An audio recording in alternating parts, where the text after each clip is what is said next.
सबभन्दा पहिला त म सभामुख महोदयलाई धन्यवाद भन्न चाहन्छु। मलाई नेपाली कम्युनिस्ट पार्टीको संसदीय दलको नेताको हैसियतमा उहाँले विशेष सम्बोधनको लागि समय दिनुभएको छ। तर मैले बुझेसम्म मलाई रोस्टम प्रयोग गर्ने र विशेष समय दिने कुरा संसदीय दलको नेताको हैसियत भन्दा पनि पूर्व प्रधानमन्त्री समेतको हैसियतमा हो भन्ने मैले बुझेको छु। यसको लागि पनि म सम्मान्य सभामुखज्यूलाई हार्दिक धन्यवाद भन्न चाहन्छु। लामो समय मैले सदनमा उपस्थित हुन सकिनँ। केही समय स्वास्थ्यमा आएको सामान्य समस्याको कारण, केही समय विदेश भ्रमणको कारण र यहाँबाट प्रकाशित सूचनाप्रति मेरो गम्भीर ध्यानाकर्षण भएको छ। आउने दिनमा त्यस्तो हुने छैन। म यो सम्मानित सदनमा त्यो कुरालाई आत्मसात गर्न चाहन्छु। अब मैले यहाँ धेरै लामो वक्तव्य दिने उद्देश्यले त आएको छैन, तर फेरि पनि अहिले देशमा घटिरहेका घटनाक्रमहरू र यहाँ सदनमा चलिरहेका बहसहरू, यो सबैको सन्दर्भमा केही कुरा मैले गम्भीर ध्यानाकर्षण गर्न आवश्यक ठानेर पनि म यहाँ केही कुरा भन्नको लागि उपस्थित भएको छु। सम्मान्य सभामुख महोदय, यस सन्दर्भमा सबै मान्य सदस्यहरूले राखे जस्तै म पनि सुनसरीको कप्तानगञ्जमा बोलबमको धार्मिक यात्राका सन्दर्भमा उत्पन्न विवाद चर्किएर जो दुःखद घटनासम्म पुग्यो र त्यसले कतै ठुलो साम्प्रदायिक विद्वेषको रूप लिने त होइन भन्ने चिन्ता सर्वत्र व्यक्त भइरहेको छ। यस सन्दर्भमा त्यहाँ मृतकप्रति ओम प्रकाश मेहताप्रति म पनि श्रद्धा व्यक्त गर्न चाहन्छु। सबै घाइतेहरूको शीघ्र स्वास्थ्य लाभको कामना गर्न चाहन्छु र यो समग्र घटना प्रक्रियामा सुरक्षा निकायको भूमिका के कस्तो रह्यो, के त्यहाँ त्यो स्तरको गोली चलाउनै पर्ने अवस्था थियो या थिएन, समस्या समाधानका अन्य उपायहरू र विकल्पहरूमा के कति पहल गरियो या गरिएन लगायतका सबै विषयमा विस्तृत अध्ययन गरी वास्तविकता बाहिर ल्याउन म सरकारसँग विशेष अपिल गर्न चाहन्छु। अहिले देशको समग्र राजनीतिक परिस्थिति त्यति सहज चाहिँ छैन। हामीले सदनमा पक्कै पनि तर्क वितर्क गरेका छौँ, आफ्ना मतहरू अगाडि राखेका छौँ, यो राम्रो कुरा हो। तर गत निर्वाचनमा जे भनेर हामी सहभागी भयौँ, निर्वाचनमा जे जसरी जनताले आफ्नो अभिमत प्रकट गरे, यस बीचका सरकारका क्रियाकलापले जनताको त्यो अपेक्षालाई सन्तुष्ट पार्न सकेको छैन। बरु दिन प्रतिदिन परिस्थिति अझ असहज हुने हो कि भन्ने चिन्ता व्याप्त भएको छ। म यो सुनसरी घटनाप्रति के कुरामा सम्मानित सदन र यो सदन मार्फत आम नेपाली जनतालाई पनि अपिल गर्न चाहन्छु भने हामी नेपाली जनताको ऐतिहासिक विरासत या परम्परा भनेको सामाजिक सद्भाव कायम राख्नु, राष्ट्रिय एकताप्रति सम्पूर्ण रूपले समर्पित भएर लागिरहनु र अप्ठ्यारो परिस्थिति आयो भने संवाद र सहकार्य मार्फत जस्तो सुकै ठुलो द्वन्द्वको स्थितिलाई पनि समाधानतिर लैजाने हाम्रो ऐतिहासिक परम्परा र संस्कृति रहेको छ। अहिले सुनसरी, मोरङ लगायत अन्यत्र पनि जे परिस्थिति देखा परेको छ, म आम नेपाली जनतालाई पनि अपिल गर्न चाहन्छु, हाम्रो त्यो गौरवशाली परम्परालाई स्मरण गर्दै यस खालका समस्या जो देखा पर्न खोजेका छन् तिनको पनि संवाद र सहकार्यको माध्यमबाट समाधान गर्ने र आम जनताको एकताको माध्यमबाट त्यसभित्र घुसपेट गर्न खोज्ने र परिस्थितिलाई अझ असहज बनाउन खोज्ने प्रवृत्ति, विचार र शक्तिलाई परास्त गर्न एकजुट हुन अपिल पनि गर्न चाहन्छु। हिजो मात्रै ढिलै गरी भए पनि राष्ट्रिय स्वतन्त्र पार्टीको तर्फबाट त्यसका सभापति रवि लामिछानेले सर्वदलीय बैठक आह्वान गर्नुभयो। हामी सबैले उहाँलाई र राष्ट्रिय स्वतन्त्र पार्टीलाई पनि धन्यवाद भन्यौँ। तर साथसाथै हामीले चिन्ता पनि व्यक्त गर्यौँ। यस खालको असहज परिस्थितिमा सबभन्दा बढी नेतृत्वदायी भूमिका खेल्नुपर्ने संविधानत, कानुनत र व्यवहारत पनि प्रधानमन्त्रीले नै हुन्थ्यो। तर यस खालका संवेदनशील र महत्त्वपूर्ण बैठकहरूमा प्रधानमन्त्रीको अनुपस्थिति र गृहमन्त्रीको पनि अनुपस्थिति हामी सबैको निम्ति चिन्ताको विषय हो भनेर सबै बाँकी राजनीतिक दलहरूले व्यक्त पनि गर्नुभयो। मैले पनि प्रधानमन्त्रीको अनुपस्थिति, गृहमन्त्रीले रिपोर्ट गर्नुपर्ने र त्यसमाथि छलफल हुनुपर्ने ठाउँमा गृहमन्त्रीको पनि अनुपस्थिति चिन्ताको विषय हो भनेर पनि हामीले भन्यौँ। तैपनि हिजो पार्टीको तर्फबाट, सरकारको नेतृत्व गर्ने पार्टीको तर्फबाट जो पहल भयो त्यसलाई हामीले सकारात्मक रूपमा लियौँ र हामी सबैले पनि सामाजिक सद्भाव कायम गर्ने नेपाली इतिहासको गौरवशाली परम्परालाई फेरि अगाडि बढाउनको निम्ति अपिल पनि सामूहिक रूपले गर्यौँ।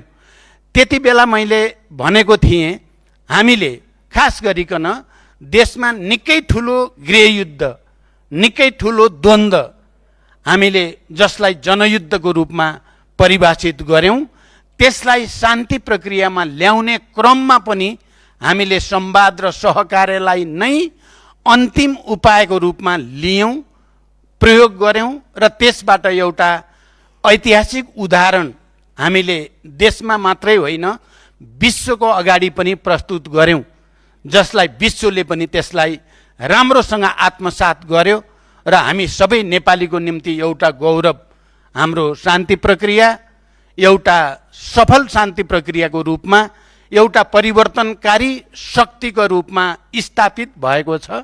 हामी सबैले त्यसमा गौरव गरेका छौँ। त्यसपछिका घटनाक्रमहरूमा पनि जति जति बेला देशमा या गम्भीर प्रकृतिका राजनैतिक समस्याहरू, गाँठोहरू पर्छन्, त्यसलाई फुकाउनको लागि हामीले संवाद र सहकार्य, के सत्तापक्ष के प्रतिपक्ष, हामीले जहिले पनि संवाद सहकार्य मार्फत ती गाँठोहरू फुकाउन, देशलाई निकास दिनको लागि पहल गरेका छौँ। म आज यस सम्मानित सदनमा सभामुख महोदय त्यो पनि स्मरण गराउन चाहन्छु। चाहे संविधान बनाउने बेलामा देखा परेका सङ्कटहरू हुन्, हामीले सहकार्य र संवादकै माध्यमबाट त्यसको समाधान गर्यौँ। राजनीतिक सङ्कट जति बेला तराई, मधेस, पहाड, हिमालमा कतै चर्को द्वन्द्वको स्थिति सिर्जना हुने हो कि भन्ने अवस्था थियो, त्यति बेला पनि म दोस्रो पटक नेपाल सरकारको प्रधानमन्त्रीको हैसियतले मधेसका जनताका उचित मागहरू र चिन्ताहरूलाई सम्बोधन गर्न पटक पटक संविधान संशोधनका प्रस्तावहरू सदनमा प्रस्तुत गरेर मधेसी जनताको विश्वास नजितेको भए सायद संविधान निर्माणको प्रक्रिया धेरै अगाडि नबढ्न पनि सक्थ्यो र अहिले यस सम्मानित सदनमा राष्ट्रिय स्वतन्त्र पार्टी 2/3 झन्डै नजिकको बहुमत पाउने अवस्था नआउन पनि सक्थ्यो। तपाईहरू यहाँ जुन जुन जाति, भाषा, धर्म, समुदाय, सम्प्रदायको प्रतिनिधित्व यहाँ छ, यो प्रतिनिधित्व नहुन पनि सक्थ्यो। म खालि यो कुरालाई तपाईहरू सबैको ध्यानाकर्षण मात्रै गराउन चाहन्छु। हामी सबैलाई थाहा छ, नेपालमा निकै ठुलो भूकम्प गयो र त्यो भयानक भूकम्पको बेलामा सौभाग्य भनौँ, म प्रमुख प्रतिपक्षी दलको नेताको हैसियतमा थिएँ। त्यति बेला नेपाली कङ्ग्रेसका सभापति सुशील कोइराला प्रधानमन्त्री हुनुहुन्थ्यो। निकै चर्को संविधान बन्ला कि नबन्ला भन्ने चिन्ता एकातिर देशभरि व्याप्त थियो आम जनतामा भने, अर्कोतिर त्यो विनाशकारी भूकम्प कारण भएको ठुलो धनजनको क्षतिको चिन्ता र पीडा पनि नेपाली जनतामा थियो र राजनीतिक नेतृत्व तहबाट कुनै विशेष पहलको अपेक्षा नेपाल राष्ट्र र नेपाली जनताले गरेका थिए। त्यति बेला मैले त्यति बेलाको सम्मानित सदनको रोस्टममा उभिएर प्रधानमन्त्रीलाई भनेको थिएँ, तपाईँ सत्तापक्ष र प्रधानमन्त्री हुनुहुन्छ, म प्रतिपक्षी दलको नेता छु। आजबाट मैले प्रतिपक्षी दलको नेताको हैसियतमा होइन, यो राष्ट्रका अगाडि देखा परेका गम्भीर सङ्कट र समस्या समाधानको निम्ति तपाईँको सरकारको सहयोगीको रूपमा भूमिका खेल्नेछु भनेर भनेपछि नै संविधान निर्माणको प्रक्रियाले नै गति लियो। भूकम्पबाट पीडित जनतालाई राहत, उद्धार र पुनर्स्थापना गर्ने कामले पनि गति लियो। सायद तपाईँहरूमध्ये कयौँलाई सम्झना होला, जानकारी होला, तपाईँहरूले नोट पनि गर्नुभएको होला। प्रधानमन्त्री सुशील कोइराला र प्रतिपक्षी दलको नेता म स्वयं एउटै वाहनमा हामी धेरै ठाउँ घुमेका छौँ र जनताको पीडामा मलमपट्टि लगाउने त्यति बेला हामीले सकेको कोसिस गरेका छौँ।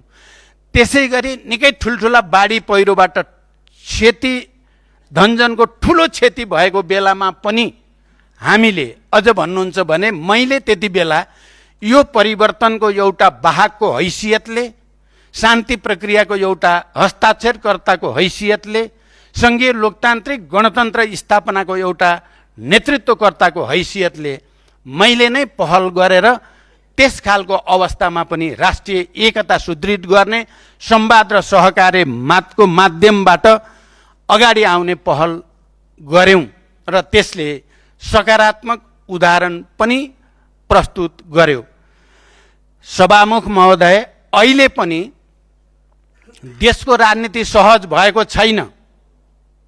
मैले यो कुरा यहाँ भन्नै पर्छ, राजनीति सहज भइसकेको छैन। जनताको अपेक्षा थियो, एउटा भाष्य बन्यो, नयाँ र पुरानाको भाष्य। म त्यसमा अहिले बढी जान चाहन्न। जे भए पनि नेपाली जनताले एउटा आशा र अपेक्षाको साथ राष्ट्रिय स्वतन्त्र पार्टीलाई अत्यधिक बहुमत प्रदान गर्यो। सुशासनको पक्षमा,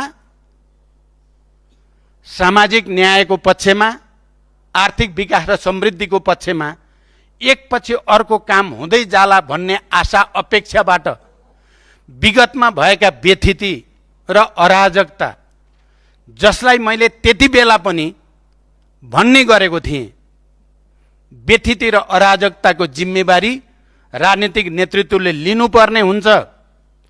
भएका राम्रो कामको जस पनि लिनुपर्ने हुन्छ, नराम्रो कामको अपजस पनि लिनुपर्छ भनिएकै थियो।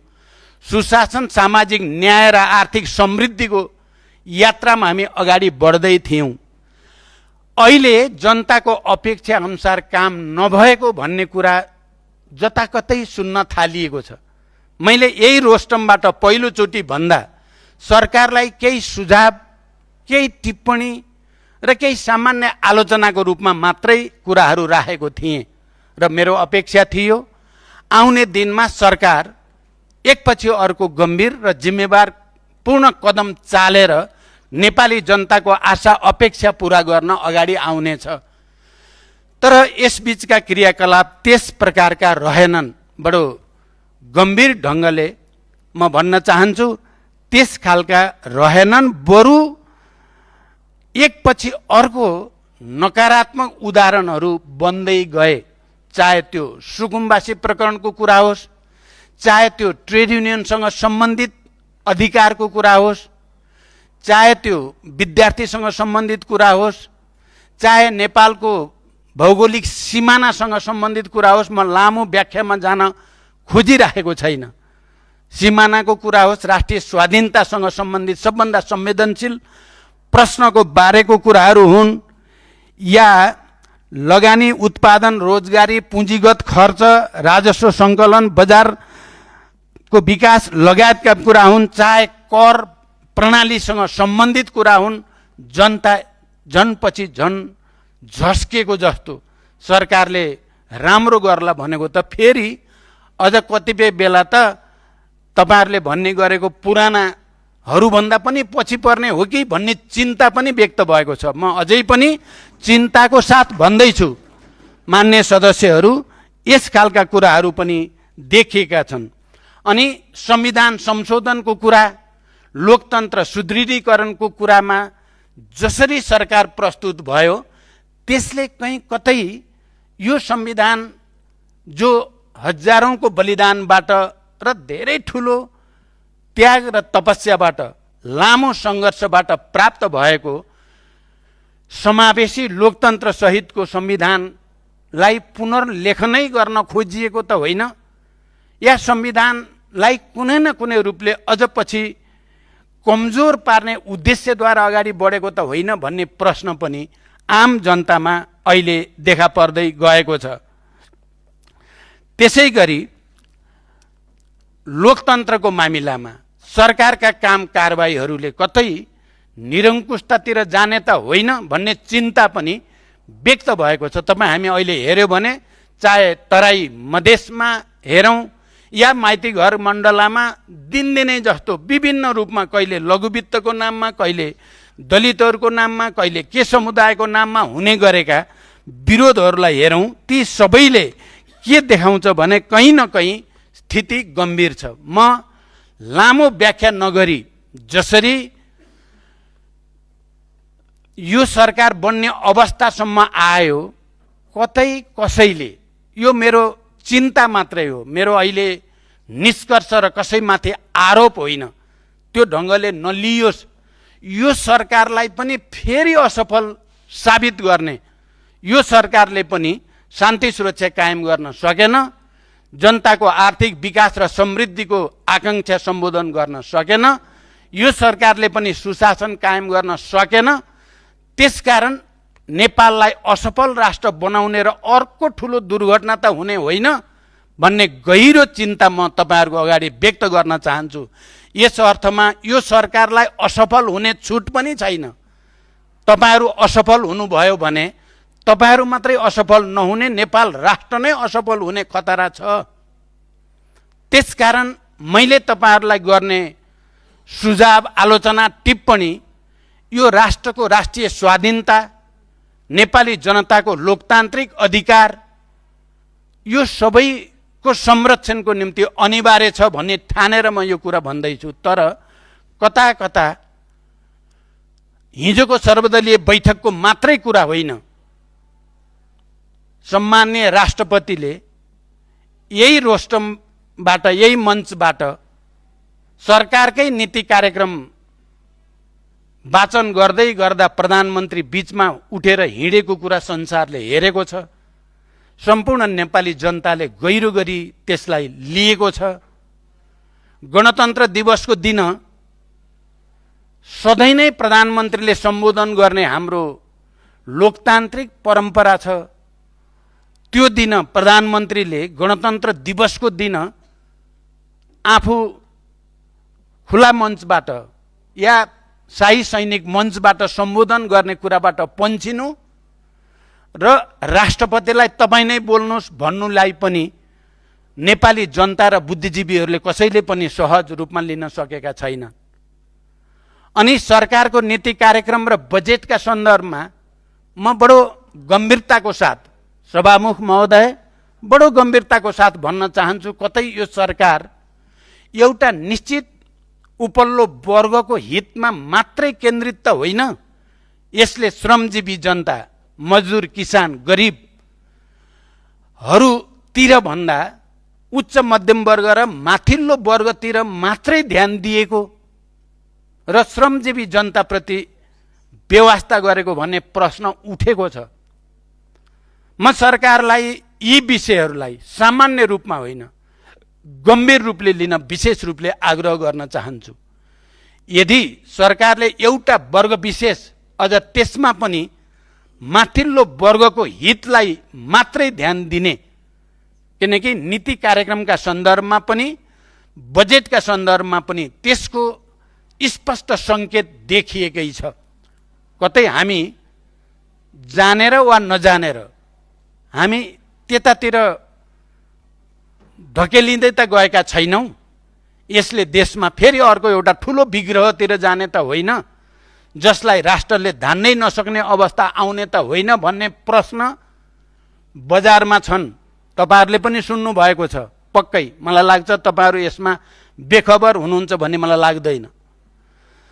मेरो चिन्ता फेरि पनि के छ भने त्यस्तो भयो भने यो राष्ट्रले थेग्न नसक्ने अवस्था आउने हो कि, किनभने एक थरी मानिसहरूलाई हामीले विश्वको अहिले भूराजनीति जसरी अगाडि बढेको छ त्यो विश्वको जियोपोलिटिक्सले हाम्रो जस्तो कमजोर र एउटा निश्चित भूराजनीति भएको देशलाई आफ्नो पकडमा र यस मार्फत अन्तर्राष्ट्रिय रूपमा आफ्नो वर्चस्व कायम राख्ने खतरा बढी छ। मैले पहिलोचोटि यो सम्मानित सदनमा बोल्दा पनि त्यो कुरा थोरै संकेत गरेको थिएँ। हाम्रो भूराजनीतिक अवस्था र अन्तर्राष्ट्रिय क्षेत्रमा अहिले चालिरहेको भूराजनीतिक द्वन्द्व जस्तो ठाउँमा पुगेको छ, कतै तेस्रो विश्वयुद्धको संहारमा त विश्व होइन भन्ने प्रश्नहरू पनि धेरै ठुल्ठुला बुद्धिजीवीहरूले विशेषज्ञहरूले भन्न थालेका छन् र घटनाक्रमहरू हेर्दा सहज छैन। हाम्रो देश एकातिर हेर्दा भूराजनीतिक विशिष्टताका कारण नै हाम्रो स्वतन्त्रता, सार्वभौमसत्ता र भौगोलिक अखण्डता बचेको छ भन्न पनि सकिन्छ, किनकि हामी भारत र चीन जस्ता विशाल छिमेकीहरूको बीचमा छौं र ट्रायंगुलर यसमा पश्चिमा शक्ति समेत हुँदा त्रिकोणात्मक संघर्षको स्थितिले गर्दा हाम्रो स्वतन्त्रतालाई रक्षा गर्ने आधार पनि प्रदान गरेको छ भने साथसाथै यो त्रिकोणात्मक शक्ति संघर्षले हाम्रो स्वतन्त्रतालाई संकुचित गर्ने, खतरा पैदा गर्ने काम पनि त्यसै भित्रबाट गरेको छ र यसको रक्षा गर्ने भनेको अन्ततः नेपाली जनताको एकतामा नेपालका सबै राजनीतिक दलहरू, बुद्धिजीवी, नागरिक समाज सबैको जिम्मेवारी बोधमा राष्ट्रिय संवेदनशीलताप्रति हामी सबैले लिने सोच र कामको आधारमा मात्रै हामीले राष्ट्रको स्वाधीनतालाई, यसको भौगोलिक अखण्डतालाई बचाउन सकिन्छ। म फेरि एकचोटि सबभन्दा पहिला त राष्ट्रिय स्वतन्त्र पार्टीका सबै नेता र मान्य सदस्यहरूलाई विशेष रूपले अपिल गर्न चाहन्छु, तपाईहरु सबै गम्भीर ढंगले यो विषयलाई लिँदा देशले एउटा गति पक्रिन्छ। अरु राजनीतिक दल प्रतिपक्षहरूको भूमिका पनि आफ्नो ठाउँमा छँदैछ। हिजो हामीले जे व्यक्त गर्यौं सचेत रूपले व्यक्त गरिएको हो। सर्वदलीय बैठकमा सबैले हस्ताक्षर गरेर साम्प्रदायिक विद्वेष फैलिन नपाओस्, सामाजिक सद्भाव कमजोर नहोस् भन्ने भावना हामी सबैले व्यक्त गरेका छौं। त्यो प्रति इमानदार हुन र गम्भीर हुन म विशेष रूपले अपिल गर्न चाहन्छु। अहिले सबैतिर हत्या, हिंसा, बलात्कारका घटनाहरू पनि बढिराखेका छन्। आत्मदाह, आत्महत्याका घटनाहरू पनि दिन प्रतिदिन बढेका छन्। पहिलो कुरा त म पनि यहाँ कतिपय मान्य सदस्यहरूले भने जस्तै हामी कसैले पनि यसलाई दुरुत्साहन गर्ने या यस खालको प्रवृत्तिलाई पटक पटक दोहोर्याएर भनेर अलिकति निराशातिर जान खोजेका मानिसहरूलाई पनि हल त आत्महत्या हो कि क्या हो भन्ने गरी लेख्न हुँदैन, बोल्न हुँदैन। किनभने जीवन संघर्ष हो। जीवन रहेसम्म निरन्तर संघर्ष गरिराख्ने प्रवृत्ति र भावनालाई हामी सबैले प्रोत्साहित गर्नुपर्ने हुन्छ। तर घटनाहरू देखिएका छन् र त्यसले सबैतिर एउटा चिन्ता व्यक्त पनि भएको छ र यो अवस्थामा हामी कसैले पनि बहुमतको दम्भ देखाउन हुँदैन। मैले पहिला पनि भनेको छु, आज पनि दोहोर्याउन चाहन्छु। विगतमा पनि मैले सदनको रोस्टमबाट होस् या जनताको बीचमा, संख्या अस्थायी कुरा हो। मुख्य कुरा राष्ट्रप्रतिको जिम्मेवारी, लोकतन्त्रप्रतिको निष्ठा, अहिले हामीले प्राप्त गरेका उपलब्धिको रक्षाप्रतिको हाम्रो गम्भीरता मुख्य कुरा हो। त्यसमा हामी सबै एक ठाउँमा हुन सक्यौं भने त्यसले जनतामा एउटा विश्वास दिलाउन सक्छ। पक्कै पनि जनतामा प्रश्नहरू छन्, निराशा पनि छन्, असन्तुष्टि पनि छन्, तर हामी सबैको जिम्मेवारी जनतालाई उत्साहित बनाउने, आशावादी बनाउने, उनीहरूलाई अगाडि बढ्न उत्प्रेरित गर्ने जिम्मेवारी हाम्रो मुख्य जिम्मेवारी हो। राजनीतिक नेतृत्वको जिम्मेवारी, यस सम्मानित सदनमा जनताको प्रतिनिधित्व गरेर आउने सबै मान्य सदस्यहरूको जिम्मेवारी त्यो नै हो भन्ने मलाई लाग्छ र त्यो दिशातिर हामी सबै लागौँ। मलाई थाहा छैन यस्तो किन भयो, यस्तो किन भइराखेको छ। म यो कुरा पनि यो रोस्टमबाट खास गरी प्रधानमन्त्री बालेन शाहज्यूलाई भन्न चाहन्छु। नेपालमा विगतका धेरै अनुभवहरूबाट गुज्रेका नेता र बुद्धिजीवीहरू र विज्ञहरूको विशाल पंक्ति छ। ठुल्ठुला अप्ठ्यारा परिस्थितिहरूलाई निकास दिने हैसियत, क्षमता राख्ने नेताहरूको पंक्ति छ। सुशासन, सामाजिक न्याय र समृद्धिको निम्ति लड्ने नेताहरूको पंक्ति पनि छ। लोकतन्त्रको निम्ति झन्डै 70 वर्षदेखि जेल नेल यातना थुप्रै थुप्रै भोगेका नेताहरूको पंक्ति पनि छ। उनीहरूको अनुभव लिन, उनीहरूसँग सहकार्य गर्न, उनीहरूसँग संवाद गर्न प्रधानमन्त्रीलाई केले रोक्या होला मलाई अनौठो लाग्छ। उहाँले, म आफैलाई भन्न चाहन्छु, उहाँले मलाई बोलाएर एकचोटि तपाईले पनि भ्रष्टाचारको विरुद्ध लड्छु भनेर सुरु त गर्नुभएको थियो, केले तपाईलाई सफल हुन दिएन भनेर सोधे पनि त हुन्थ्यो।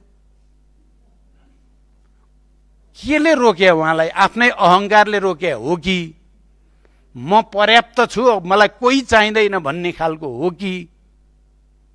यदि त्यसो हो भने त्यो दुर्भाग्यपूर्ण हो।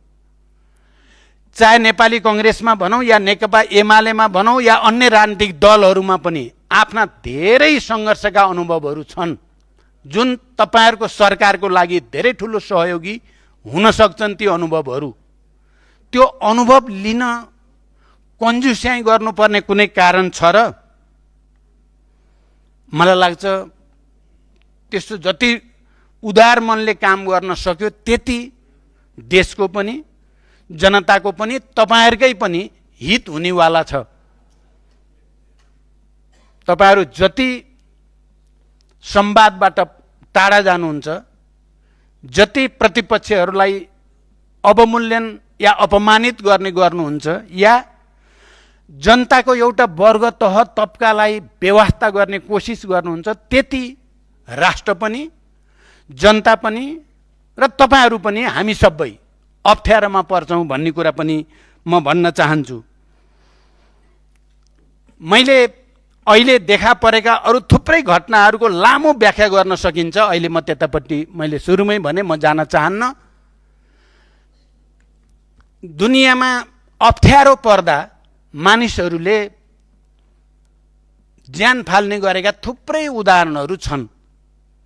हामी सबैलाई थाहा छ, दोस्रो विश्वयुद्धमा आफ्नो पराजय भइसकेपछि हिटलरले पहिला आफ्नो प्रेमिकालाई गोली हानेर र पछि आफैलाई गोली हानेर आत्महत्या गरेको घटना त हामी सबैले पढेकै छौं।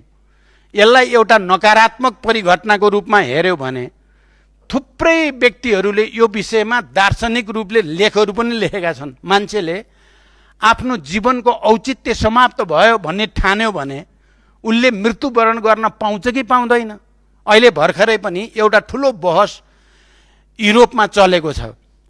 एकजना एउटा अस्पतालमा डाक्टरले बिरामीलाई उसको स्वेच्छाले मृत्युवरण गर्न दिने भनेर औषधिको प्रयोग गरेको भन्ने कुराले निकै ठुलो बहस जन्माएको छ। मेरो तात्पर्य के चाहिँ हो भने यी सबै उदाहरण र घटनाले मानिसहरूलाई आत्महत्या, आत्मदाहतिर दुरुत्साहन गर्ने, त्यसलाई प्रेरित गर्ने काम गरिनु हुँदैन। त्यो अमानवीय हुन्छ। त्यो मानव जातिको विकास, समाजको हित विपरीत हुन्छ। त्यसकारण त्यसलाई हामीले पक्कै पनि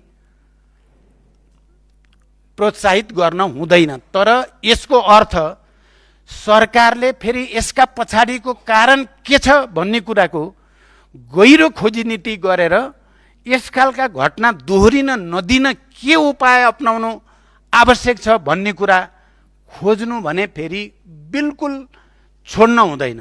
निरन्तर यस खालको समस्याको समाधानको निम्ति आफ्नो ठाउँबाट प्रयास गरि नै राख्नुपर्ने हुन्छ। यी सबै सन्दर्भसहित म अन्तिममा अहिले फेरि एकचोटि नेपालको राष्ट्रिय स्वाधीनताको रक्षाको निम्ति, नेपालको भौगोलिक अखण्डताको रक्षाको निम्ति, नेपाली जनताको सार्वभौम सत्ताको सुदृढीकरणको निम्ति हामी सबैले भन्ने गरेको सुशासन र समृद्धिको आकांक्षा सम्बोधन गर्नको निम्ति हामीले एकताबद्ध पहल गर्न जरुरी छ। म तपाईँ राष्ट्रिय स्वतन्त्र पार्टीका मान्य सदस्यहरूलाई र सम्मान्य सभामुख महोदयलाई पनि प्रधानमन्त्रीले कतिपय अभिव्यक्तिले असहज बनाएको छ भने प्रधानमन्त्रीले स्पष्टीकरण दिनुपर्छ। यो सदनमा उभिएर यो एउटा लोकतान्त्रिक परम्परा हो, यसलाई भाँच्ने कोसिस नगरियोस्, यसलाई उल्ट्याउने कोसिस नगरियोस्। तपाईहरू मार्फत म सम्मान्य प्रधानमन्त्रीजीलाई गम्भीर ध्यान आकर्षण गर्न चाहन्छु। तपाईँ आएर यहाँ स्पष्टीकरण दिएर तपाईँ सानो हुने होइन, बरु तपाईँको कद अझ माथि जान सक्छ। तपाईँले प्रतिपक्षहरूसँग संवाद गरेर तपाईँको कद सानो हुने होइन, बरु बढेरै जान्छ। अब यसलाई बुढापाकाको कुरा, राम्रा कुरा भनेर ठान्नुहुन्छ भने कुरा सुन्नु बुढाको, आगो ताप्नु मुढाको भनेर ठान्नुहुन्छ र नेपाली यो उखान हजारौं वर्षको अनुभवले ल्याएको भन्ने ठान्नुहुन्छ भने मान्नुहोस्। ठान्नुहुन्न भने त तपाईँकै हातमा छ, कता लैजाने देशलाई यति बेला तपाईँको हातमा छ। म आशा गर्छु तपाईँले पक्कै पनि हामीले गम्भीर ढङ्गले र सकारात्मक ढङ्गले अझै पनि, मैले भने यो देश यति बेला राष्ट्रिय स्वतन्त्र पार्टीका काम कारबाही र क्रियाकलाप कता जान्छन्, यो असफल राष्ट्र बनाउने कि नबनाउने भन्ने बढी तपाईँहरूको हातमा छ। त्यसकारण हिजो जसरी रवि लामिछाने सभापतिजीले सहकार्यको एउटा नयाँ संस्कार फेरि अगाडि बढाउन खोज्नु भएको छ, उहाँलाई फेरि एकचोटि धन्यवाद दिँदै र यो सहकार्यको प्रक्रिया मार्फत देशमा देखा परेका सबै घटनाक्रमहरूको समाधानका निम्ति अपिल गर्दै बिदा हुन्छु। धन्यवाद। अभिवादन।